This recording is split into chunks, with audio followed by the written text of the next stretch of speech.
자, 민수기 10장 봅니다. 첫째 달에 이스라엘 자손 곧 온 회중이 신 광야에 이르러 백성이 가데스에 이르니 미리암이 거기서 죽음에 거기에 장사되니라.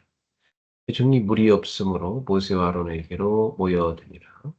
백성이 모세와 다투어 말하여 이르되 우리 형제들이 여호와 앞에서 죽을 때에 우리도 죽었더라면 좋을 뻔했도다.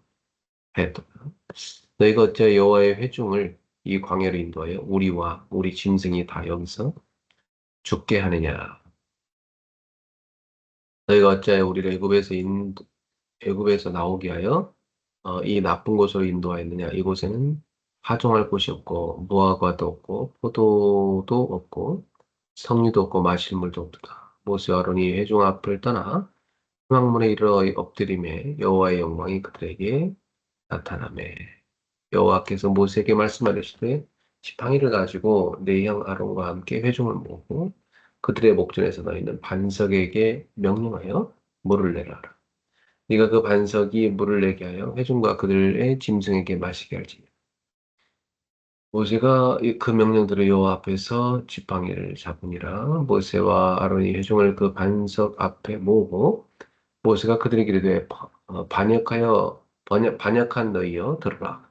우리가 너희를 위하여 이 반석에서 물을 내려야 하고 모세가 그의 손을 들어 그의 지팡이로 반석을 두 번 치니 물이 많이 솟아나므로 회중과 그들의 짐승이 마시니라.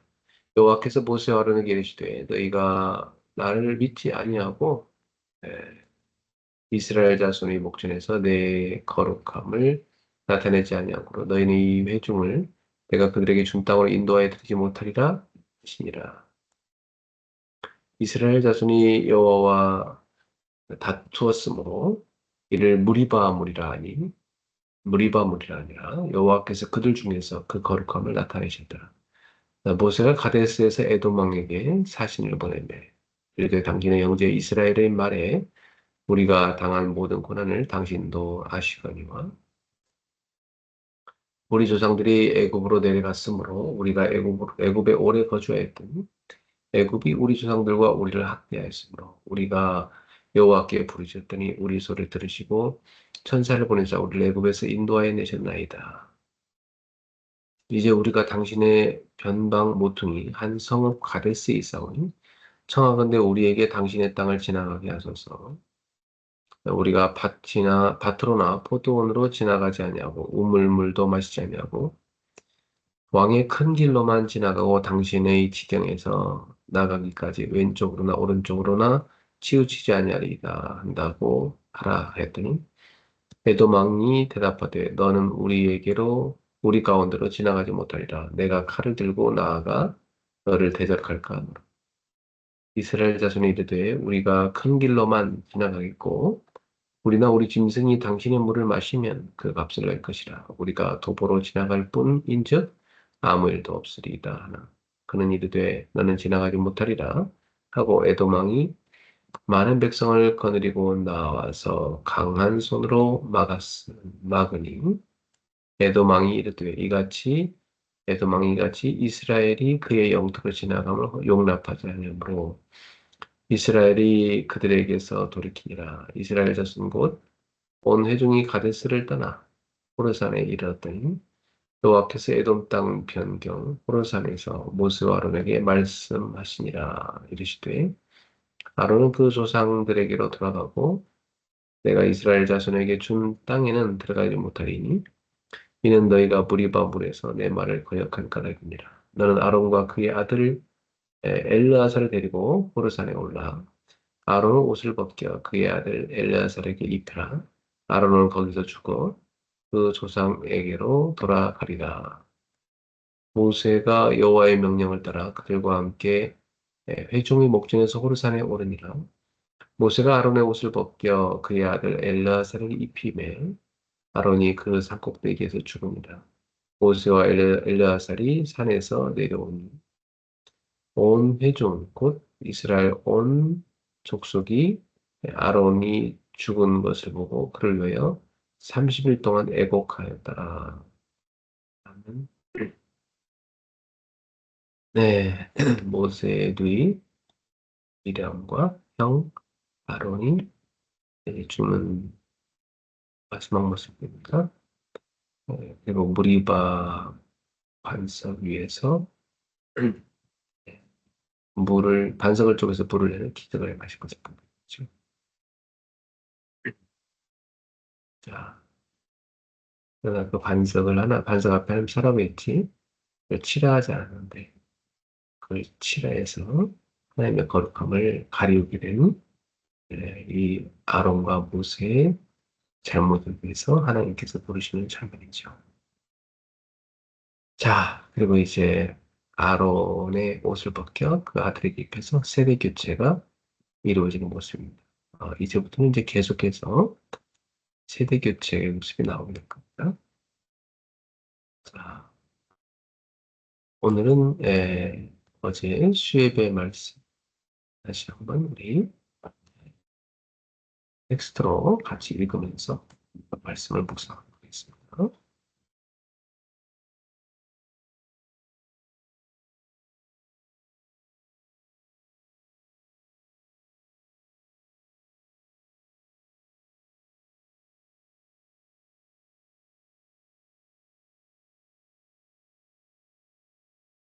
전도의 황금 어장을 찾자.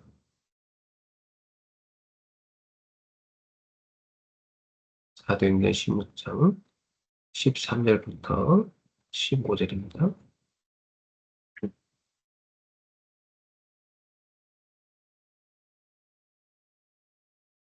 안식일에 우리가 기도할 곳이 있을까요? 문막 강가에 나가 거기에 앉아서 모인 여자들에게 말하더니 주께서 그 마음을 열어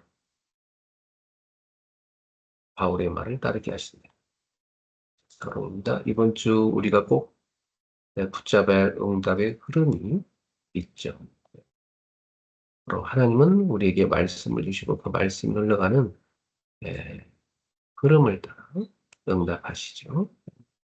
그러므로 말씀을 언약으로 붙잡고 기도하는 것이 아주 중요합니다.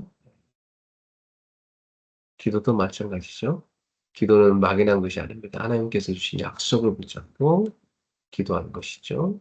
그리고 우리의 모든 생각을 기도로 바꾸는 것입니다. 하루 종일 생각이 많지만 그 생각을 기도로 바꾸면 하루 종일 기도할 수 있습니다. 여러분의 호흡까지도 기도로 연결할 수 있습니다.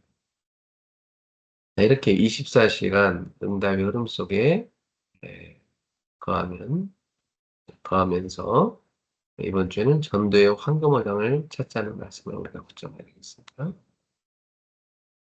어부는 물고기가 있는 곳을 찾아가죠. 물고기가 없는 곳에 가는 어부는 없죠. 그렇다고 물고기가 많다고 무조건 가는 것도 아닙니다. 자기가 잡을 수 있는 곳을 찾아가죠. 전도도 마찬가지입니다. 사람이 많다고 황금어장이 아니고 복음받을 사람이 준비되어 있는 곳이 황금어장입니다. 예수님께서 말씀하셨어요. 너희 눈을 들어 밭을 보라. 기어도 추수하게 되었다. 요한복음 4장 35절입니다. 예수님께서 이미 추수할 때가 된 밭을 보고 계셨죠.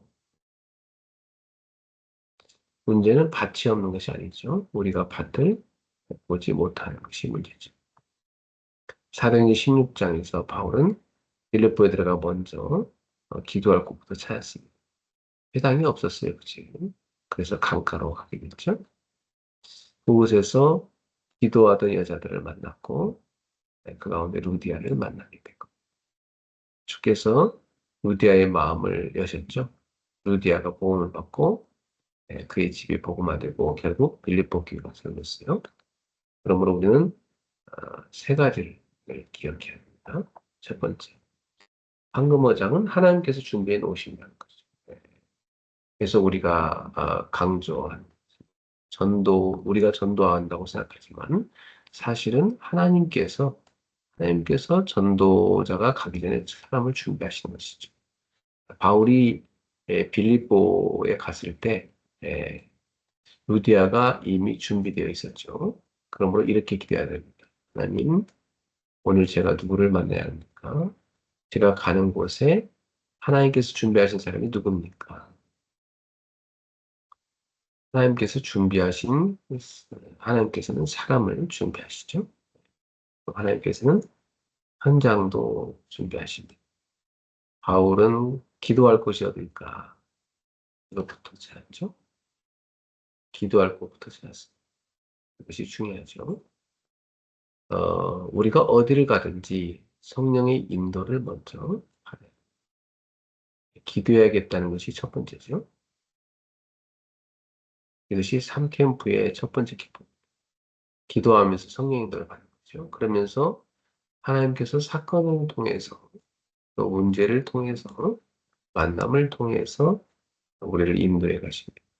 바울에게도 회당이 없다는 문제가 있었어요. 그런데 그 문제 때문에 강가로 가게 됐고 바로 그곳에서 하나님이 준비하신 루디아를 만나게 됐죠.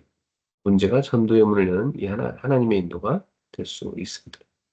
그리고 결정적인 증거가 무엇입니까? 주께서 루디아의 마음을 여사 바울의 말을 따르게 하신대요. 사람의 마음을 여시는 분 하나님이죠. 우리가 말을 잘해서 되는 것이 아니라 복음을 전할 때 하나님께서 역사하셔요. 그러므로 이렇게 기도해야 됩니다. 주님, 제가 가는 곳에 구원받을 사람을 준비해 주옵소서. 제가 만나는 사람의 마음을 열어 주옵소서.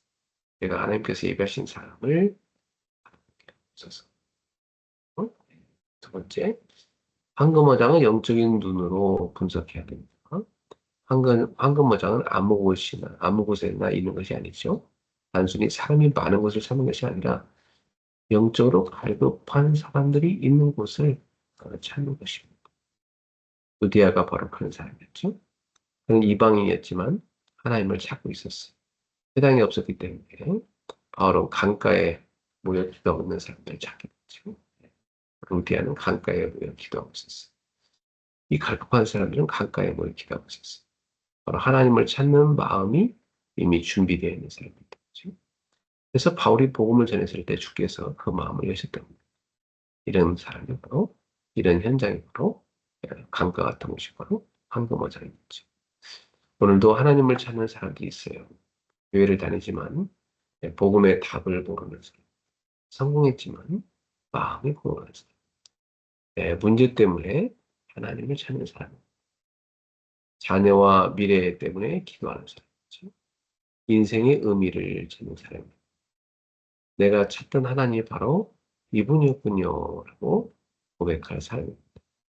이런 사람을 볼 수 있는 눈이 열려야 합니다. 황금어장은 시대에 따라 달라집니다. 바울 시대에는 성전과 회당 강가가 중요한 현장이었어요. 예수님께서도 성전과 회당 그리고 병자들이 있는 현장을 찾아가셨죠. 오늘날은 다릅니다. 병원이나 학교, 대학, 직장, 시장, 다민족 현장 올라와 있는 공간이 바로 황금어장이 될 수 있습니다. 우리에게는 다민족이 중요한 황금어장입니다. 한국에 들어온 외국인 학생, 다문화 가정, 이주민, 외국인 거주자, 국제결혼 가정, 그리고 세계 각국의 온라인 공동체죠. 또한 후대들이 있는 현장, 치유가 필요한 현장, 다민족이 모이는 현장을 봐야 되겠습니다. 이것이 오늘 시대의 황금어장을 찾는 겁니다. 그러므로 우리가 기도해야 됩니다. 하나님, 제가 수십 년을 살아온 이 지역에서도 보지 못했던 갈급한 영혼을 보게 해 주옵소서. 이 지역에서 하나님께서 준비하신 사람이 있는 곳을 보게 하여 주옵소서. 치유의 뜰, 후대의 뜰, 이방인의 뜰이 필요한 곳을 보게 하옵소서. 영적인 눈이 열려야 황금어장이 보입니다. 세 번째, 황금어장을 찾았다면 이제 지속될 시스템을 만들어야 됩니다. 루디아를 만난 것으로 전도가 끝난 것이 아니죠. 루디아가 복음을 받고 자기 집으로 바울 일행을 초청했어요. 그리고 그 집이 복음 운동의 중요한 장소가 됐죠. 사도행전 16장 마지막에는 바울이 감옥에서 나온 루디아의 집에 찾아가서 제자들을 만나는 장면이 나와요. 이것이 바로 지속되는 시스템이죠. 한 사람을 만나는 것을 끝나는 것이 아닙니다. 한 사람을 제자로 세우고 그 사람의 집과 사업장, 현장을 복음운동의 장소로 만드는 거죠. 루디아의 집은 미션홈이 됐고 지교회가 됐고 제자가 모이는 장소가 되었습니다. 그리고 바울은 그곳에 계속 메시지를 전달했어요. 오늘날로 말하면 사역자가 직접 가서 말씀을 전하고 메시지를 보내고 온라인으로 말씀을 나누는 것도 지속되는 시스템이 될 수 있습니다. 자, 결국 흐름은 이렇습니다. 현장에 가서 사람 만나죠. 복음을 전하죠. 영접하죠. 양육하죠. 제자로 세우죠. 그래서 교회를 인도하고 교회를 세우고 곳에서 재생산이 일어납니다. 이것이 전도 운동입니다. 우리가 황금어장을 찾는 이유는 사람을 만나기 위해서가 아닙니다. 하나님께서 준비한 한 사람을 찾아 살리고 그 사람을 통해서 다른 사람을 살리고 한 지역을 살리는 것이죠. 황금어장을 찾는 이유는 사람을 많이 만나기 위해서가 아니라 이렇게 하나님이 예비한 사람을 찾기 위해서 그 사람을 통해서 다른 사람을 살리고 한 지역을 살리는 것입니다. 결론입니다. 오늘 말씀을 세 단어로 정리해 볼까요? 첫째는 발견입니다. 하나님께서 준비하신 사람과 현장을 발견해야 됩니다. 그래서 이렇게 기도하세요. 하나님, 제 눈을 열어주옵소서. 자, 둘째는 분석입니다. 현장을 영적으로 분석해야 돼요. 사람이 많은 곳만 보지 말고 갈급한 사람들이 어디 있는지 봐야 됩니다. 자, 세 번째는 지속될 시스템입니다. 한 사람을 제대로 세우고 그 사람을 가정과 교회와 연결해야 됩니다. 그리고 지속될 시스템을 만들어야 됩니다. 이번 한 주간 계속 기도하십시오. 하나님, 제가 가는 곳에 구원받을 사람이 있습니까? 있다면 만나게 해 주십시오. 없다면 다음 현장으로 인도해 주십시오. 하나님께서 준비하신 사람이 있으면 만나게 하시고 마음을 열어주시면 복음을 전하면 됩니다. 황금어장은 하나님께서 준비해 놓으셨어요. 그것을 발견하면 되죠. 그러므로 오늘도 눈을 들어 받들어 보십시오. 사람을 많이 만나는 전도자가 아니라 하나님께서 준비하신 사람을 찾아가는 전도자가 되십시오. 그리고 그 한 사람을 제자로 세우고 가정과 지역과 세계를 살리는 전도운동을 시작하십시오. 자, 기도하겠습니다. 하나님 감사합니다. 이번 한 주도 말씀을 언약으로 붙잡고 기도하며 응답의 흐름 속에 살게 하옵소서. 우리의 눈을 열어주셔서 하나님께서 준비하신 황금어장을 보게 해주옵소서. 우리가 가는 직장, 학교, 사업장, 지역에 하나님이 준비하신 사람을 만나게 하시고 우리의 발걸음을 성령께서 인도하여 주옵소서. 사람이 많은 것만 보지 않고 영적으로 갈급한 사람을 보게 하시며 하나님을 찾고 있는 사람을 만나게 하옵소서. 발견하게 하옵소서. 주께서 루디아의 마음을 여신 것처럼 우리가 만나는 사람의 마음을 열어주시고 복음을 들을 귀를 열어주옵소서. 한 사람을 살리는 곳에 끝나지 않게 하시고 그 사람의 가정이 살아나고 제자가 세워지고 교회가 세워지고 지역이 살아나는 전도운동이 일어나게 하옵소서. 우리의 집과 사업장, 삶의 현장이 복음운동의 현장이 되게 하시고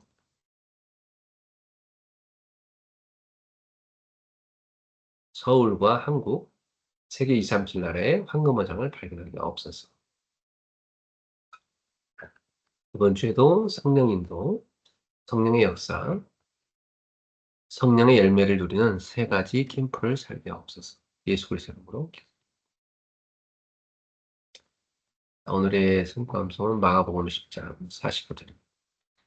인자가 온 것은 섬김을 받게 함이 아니라 도리어 섬기려. 자기 목숨을 많은 사람의 대승으로 주리라. Mark 10, verse 45. For even the Son of Man did not come to be served, but to serve and to give his life as a ransom for many. 자, 오늘 기도첩은 300% 먼저입니다.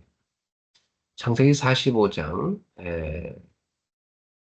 사무엘상 17장인데요. 사무엘상 17장 47절 말겠어요. 여호와의 구원하심이 칼과 창이 있지 않음을 이 무리에게 알게 하리라. 전쟁은 여호와께 속한 것인즉 그가 너희를 우리 손에 넘기시리라. 자, 300%를 먼저 해야 돼요. 무조건 오늘과 나를 300%로 만들어야 됩니다. 이것을 잘한 인물이 요셉과 다윗이죠. 다윗은 다른 것을 하지 않고 위오스, 빛, 임마누엘, 원네스 시스템, 하나님과 함께하는 시스템을 누리고 ours, only uniqueness, recreation system, 오직 유일성 재창조 시스템을 만들었어요. 다윗은 아침의 사람이었죠. 밤에 많은 작품을 만드는 기도의 사람이었어요. 낮에는 절대 흔들리지 않는 믿음의 고백을 했죠. 여호와는 나의 목자시니 내게 부족함이 없습니다. 이렇게 우리도 반드시 이렇게 해야 돼요. 어려움을 최고의 기회로 만들어야 됩니다. 현장에서 문제를 만나면 답을 찾고 갈등을 만나면 갱신 포인트를 찾고 위기가 왔을 때는 기회를 찾아내는 것이 300%입니다. 자, 첫 번째, 매일 기도 300%. 다윗은 많은 말씀을 붙잡고 시를 썼어요. 정확한 언약을 붙잡은 것이죠. 그리고 악신이 떠나갈 정도로 찬양했어요. 거기에 바로 기능 300%가 나온 겁니다. 이렇게 목동으로 있을 때 많은 준비를 했어요. 그랬는데 하나님께서 나라 사는 힘을 심어주셨죠. 사명 300%. 사무엘을 통해서 중요한 언약과 비전이 주어졌어요. 사무엘은 언약궤와 성전에 대한 것을 다윗에게 전하고 기름을 그 머리에 부었죠. 이는 왕이 될 거란 뜻이었어요. 이날 이후로 다윗은 여호와의 여호와의 신에 크게 감동됐죠. 이때부터 능력이 나오기 시작했습니다. 자, 세 번째는 사건 300%입니다. 사건이 생겼을 때가 시간표죠. 이스라엘 전체에 위기가 왔어요. 아무도 여호와와 이스라엘을 모욕하는 골리앗과 싸우겠다고 나서지 못했어요. 이때 다윗이 나선 거죠. 형들은 욕했지만 다윗은 이유가 있었습니다. 다윗은 사울 왕에게 하나님께서 자신을 찾아와 곰에게서 건져내신 것처럼 골리앗에게서도 건지실 거라고 말했어요. 그리고 골리앗 앞에서는 여호와 이름을 선포했죠. 반드시 기억해야 할 것은 무조건 살려야 하는 것입니다. 교회와 사람을 살리고 가는 곳마다 현장을 살려야 돼요. 렘넌트 7명은 청년 시절에 모두 현장과 삶을 살렸어요. 그렇죠. 오늘 교회든 사람이든 무너뜨리면 안 돼요. 살려야 되는 거죠. 자, 기도하겠습니다. 하나님께 감사드립니다.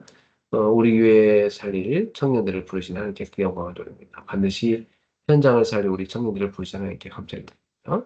오늘 완전히 속지 않는 눈을 뜨게 해주옵소서. 오늘이 최고의 날임을 언약 잡는 날이 되게 해주옵소서. 오늘이 감사의 날이 되며 찬양의 날이 되게 하옵소서. 예수 그리스도 이름으로 기도합니다. 아멘. 자, 오늘 체력을 얻는 균형을 잘 갖추시고요. 경제력 얻는 공부도 하시기 바랍니다. 상언을 쓰고 그걸 놓고 출발하세요.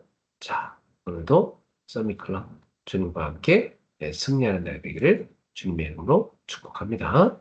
자, 오늘은 8월 13일입니다. 오늘도 서밋클럽 주님과 함께 황금어장을 찾는 캠프 출발! 승리하십시오.